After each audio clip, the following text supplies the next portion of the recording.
الرحمن الرحیم۔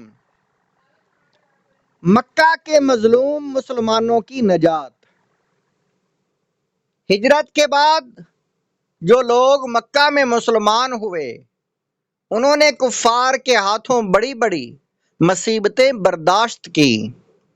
ان کو زنجیروں میں باندھ باندھ کر کفار کوڑے مارتے تھے، لیکن جب بھی ان میں سے کوئی شخص موقع پاتا تو چھپ کر مدینہ آ جاتا تھا۔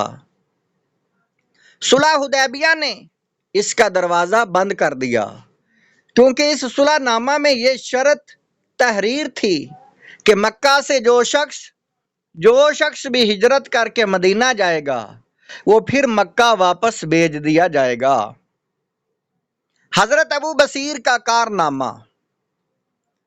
صلح حدیبیہ سے فارغ ہو کر جب حضور صلی اللہ تعالی علیہ وآلہ وسلم مدینہ واپس تشریف لائے تو سب سے پہلے جو بزرگ مکہ سے ہجرت کر کے مدینہ آئے وہ حضرت ابو بصیر رضی اللہ تعالی عنہ تھے۔ کفار مکہ نے فوراً ہی 2 آدمیوں کو مدینہ بھیجا کہ ہمارا آدمی واپس کیا جائے۔ حضور صلی اللہ تعالی علیہ وآلہ وسلم نے حضرت ابو بصیر رضی اللہ تعالی عنہ سے فرمایا کہ تم مکے چلے جاؤ، تم جانتے ہو کہ ہم نے کفار قریش سے معاہدہ کر لیا ہے اور ہمارے دین میں عہد شکنی اور غداری جائز نہیں ہے۔ حضرت ابو بصیر رضی اللہ تعالیٰ عنہ نے عرض کیا کہ یا رسول اللہ صلی اللہ تعالی علیہ وآلہ وسلم، کیا آپ مجھ کو کافروں کے حوالہ فرمائیں گے تاکہ وہ مجھ کو کفر پر مجبور کریں؟ آپ صلی اللہ تعالی علیہ وآلہ وسلم نے ارشاد فرمایا کہ تم جاؤ، خداوند کریم تمہاری رہائی کا کوئی سبب بنا دے گا۔ آخر مجبور ہو کر حضرت ابو بصیر رضی اللہ تعالیٰ عنہ دونوں کافروں کی حراست میں مکہ واپس ہو گئے، لیکن جب مقام ذوالحلیفہ میں پہنچے تو سب کھانے کے لیے بیٹھے اور باتیں کرنے لگے۔ حضرت ابو بصیر رضی اللہ تعالیٰ عنہ نے ایک کافر سے کہا کہ تمہاری تلوار بہت اچھی معلوم ہوتی ہے۔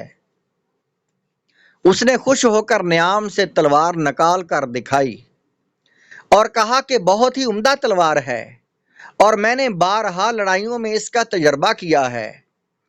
حضرت ابو بصیر رضی اللہ تعالیٰ عنہ نے کہا کہ ذرا میرے ہاتھ میں تو دو، میں بھی دیکھوں کہ کیسی تلوار ہے۔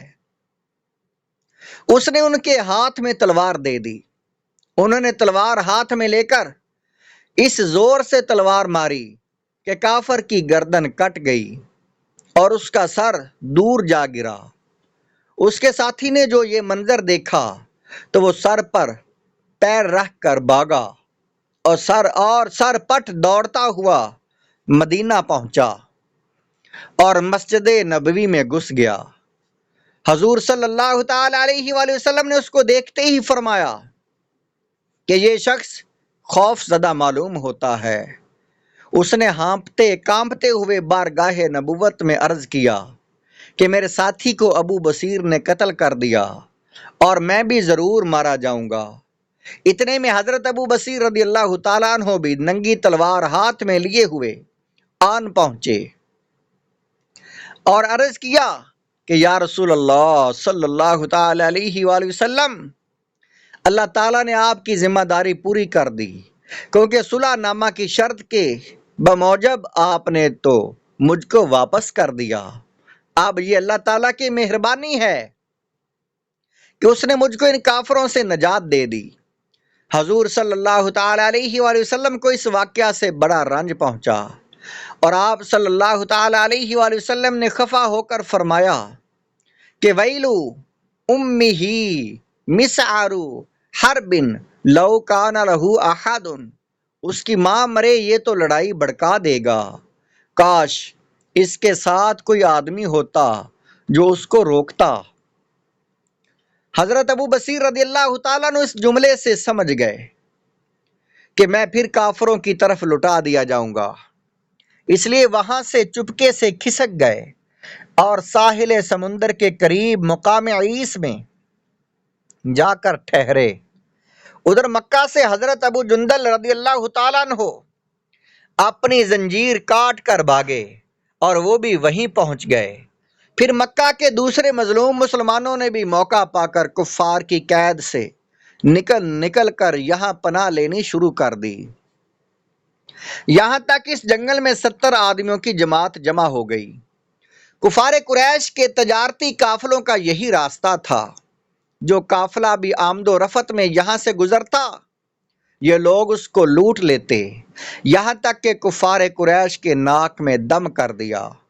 بالآخر کفار قریش نے خدا اور رشتہ داری کا واسطہ دے کر حضور صلی اللہ تعالی علیہ وآلہ وسلم کو خط لکھا کہ ہم صلح نامہ میں اپنی شرط سے باز آئے، آپ لوگوں کو ساحل سمندر سے مدینہ بلا لیجئے، اور اب ہماری طرف سے اجازت ہے کہ جو مسلمان بھی مکہ سے بھاگ کر مدینہ جائے آپ اس کو مدینہ میں ٹھہرا لیجئے، ہمیں اس پر کوئی اعتراض نہ ہوگا۔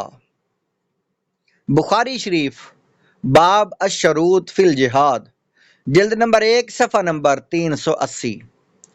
یہ بھی روایت ہے کہ قریش نے خود ابو سفیان کو مدینہ بھیجا کہ ہم صلح نامہ حدیبیہ میں اپنی شرط سے دستبردار ہو گئے، لہذا آپ حضرت ابو بصیر رضی اللہ تعالی عنہ کو مدینہ میں بلا لیں تاکہ ہمارے تجارتی قافلے ان لوگوں کے قتل و غارت سے محفوظ ہو جائے۔ چنانچہ حضور صلی اللہ تعالی علیہ وآلہ وسلم نے حضرت ابو بصیر رضی اللہ تعالیٰ عنہ کے پاس خط بھیجا کہ تم اپنے ساتھیوں سمیت مقام عیس سے مدینہ چلے آؤ، مگر افسوس کہ فرمان رسالت ان کے پاس ایسے وقت پہنچا جب وہ نزع کی حالت میں تھے۔ مقدس خط کو انہوں نے اپنے ہاتھ میں لے کر سر اور آنکھوں پر رکھا اور ان کی روح پرواز کر گئی۔ حضرت ابو جندل رضی اللہ تعالیٰ عنہ نے اپنے ساتھیوں کے ساتھ مل جل کر ان کی تجہیز و تکفین کا انتظام کیا اور دفن کے بعد ان کی قبر شریف کے پاس یادگار کے لیے ایک مسجد بنا دی۔ پھر فرمان رسول کے بموجب یہ سب لوگ وہاں سے آ کر مدینہ آباد ہو گئے۔